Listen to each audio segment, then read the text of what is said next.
Praise the Lord.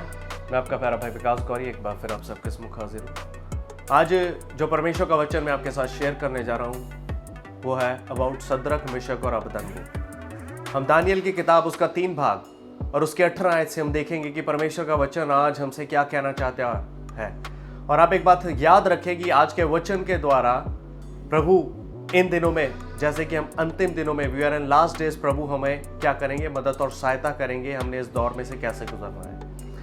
सो मैं 18 आयत आपके लिए पढ़ूंगा। परंतु यदि नहीं तो हे राजा, तुझे मालूम हो कि हम तेरी खड़ी कराई हुई मूरत को सजदा नहीं करेंगे।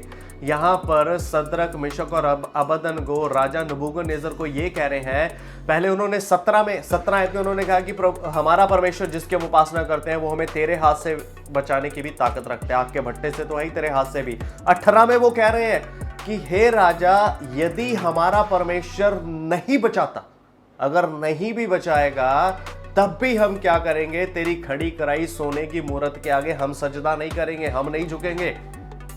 वो उसे बता रहे हैं क्लियर कट, क्योंकि उनके अंदर परमेश्वर ने भय का नहीं दलेरी का आत्मा दिया है। क्योंकि सद्रक, मेशक और अबेदनगो सही डिसीजन ले रहे हैं, वो गुनाह नहीं कर रहे, वो अपने परमेश्वर की आज्ञा का पालन कर रहे हैं। वो राजा की नहीं, मनुष्य की नहीं, परमेश्वर की आज्ञा का पालन कर रहे हैं। इसी प्रकार हमारी जिंदगियों में कई बार इस प्रकार की परिस्थितियां आती हैं जिनमें हमने क्या है, हमने परमेश्वर की आज्ञा का पालन करना है, मनुष्य की आज्ञा का पालन नहीं करना। और जब हम 10 आज्ञाएं देखते हैं तो 10 आज्ञा में से पहली आज्ञा क्या है, जब निर्गमन की पुस्तक हम 20 बाब उसकी 3 और 4 आयत पढ़ते हैं तो 3 में पहली आयत में क्या लिखा है, तो मुझे छोड़ दूसरे को ईश्वर करके ना मानना। यानी कि परमेश्वर कह रहे हैं कि तू किसी को ईश्वर करके ना मानना। दंडवत करने से अभिप्राय है कि उस मूरत के आगे सजदा करना, उसे ईश्वर मानना।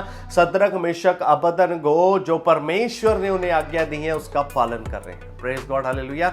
सद्रक, मेशक, अबेदनगो पाप में रहना नहीं चाहते। वो राजा को कह रहे हैं कि राजा, अगर प्रभु हमें नहीं भी बचाएगा तो we are ready to die, हम मरने के लिए तैयार हैं, पर हम तेरी मूरत के आगे सजदा नहीं करेंगे। और एक और बात आपको बताना चाहता हूं कि जो फेथफुल सर्वेंट है, फेथफुल सर्वेंट्स के लिए परमेश्वर जो विश्वास से योग्य दास है, जो अच्छे दास है, परमेश्वर क्या करता है, उनको सारी चीजों के ऊपर अधिकार दे देता है। फिर उन्हें आग भी नहीं जला पाती, पानी भी नहीं उन्हें डुबा सकता, क्योंकि सारी चीजें उनके अंडर है, क्योंकि वो फेथफुल है, क्योंकि उनकी आंखें परमेश्वर पर लगी है। वो गुनाह नहीं करना चाह रहे, वो गुनाह को सीधा सीधा ना कह रहे कि सॉरी नहीं, हम नहीं करेंगे, ये गुनाह है, ये पाप है, ये हमारे परमेश्वर के अगेंस्ट है, ये वचन के अगेंस्ट है। और जब परमेश्वर का वचन हमारे जीवन में होता है, भले कितनी भी कठिन परिस्थितियां आ जाए, जब हमारा जीवन परमेश्वर के वचन पर आधारित होता है, जब हम परमेश्वर के वचन के अनुसार अपने जीवन को जीते हैं, कैसी भी परिस्थितियां आ जाए, कैसे भी हालात आ जाए, आप गुनाह से समझौता नहीं करेंगे, आप पाप से समझौता नहीं करेंगे,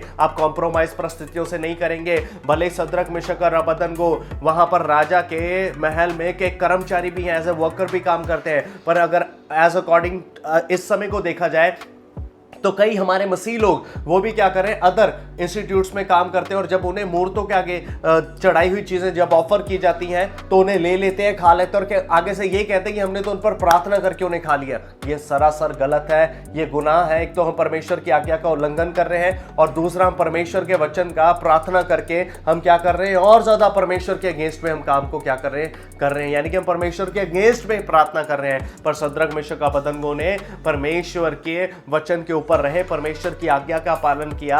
उन्होंने 10 आज्ञाओं में से पहली आज्ञा का पालन किया, परमेश्वर के वचन को अपने जीवन में पहली स्थान दिया। बल्कि आग का भट्टा सामने है, 7 गुना तेज है, मारने के लिए राजा उन्हें तैयार है, सारा कुछ तैयार है, फेंकने जा रहा है, पर फिर भी वो कह रहे हैं कि नहीं, हम अपने परमेश्वर के वचन पर खड़े रहेंगे, हम प्रभु की आज्ञा का पालन करके। बड़े कितना क्रूर शासक हो, भले सामने खड़ा करके कह रहे कि तुम्हें मार देंगे, तुम्हें मार देंगे, तुम्हें मार देंगे। कई बार हमारे जीवन में भी ऐसी परिस्थितियां आ जाती है। हो सकता है कि इन दिनों में आने वाले समय में भी हमें कहा जाए कि हम तुम्हें मार देंगे, तुम्हारे बच्चों को मार देंगे, तुम्हें गोली मार देंगे, तुम्हें काट देंगे, मसीह से इनकार कर दो, वैसे कर दो, ऐसे कर दो, मूर्तों के आगे सजदा करो। पर नहीं करना, नहीं करना, नहीं करना।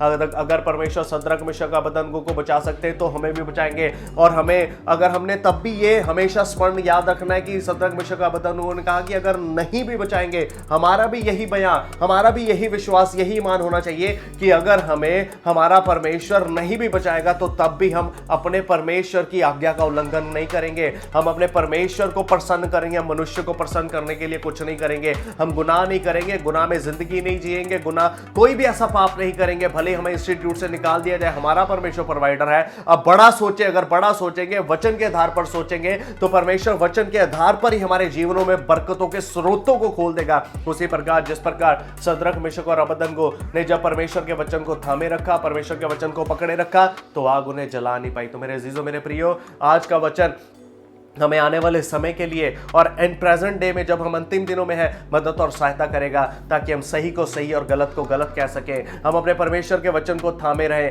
हम किसी खड़ी कराई मूर्त के आगे सजदा ना करें। परसिक्यूशन आए, जितना मर्जी आए, पर हम परमेश्वर से पीछे ना हटे, वड विश्वास में बने रहें। चाहे मर जाएं, मरना सही है, पर किसी के आगे सजदा नहीं करेंगे। तो परमेश्वर आप सबको इन वचनों के द्वारा आशीष दे, बरकत दे। सद्रक मेशक अबेदनगो के वचनों को याद रखें जो परमेश्वर ने उनके मुख से हमारे लिए निकलवाए। अगर प्रभु नहीं भी बचाएगा, तब भी हम सजदा नहीं करेंगे, मरेंगे, परमेश्वर के चरणों में जाएंगे। गॉड ब्लेस यू ऑल जी। हंसदे रहो, वाजदे रहो, यीशु निगहबान।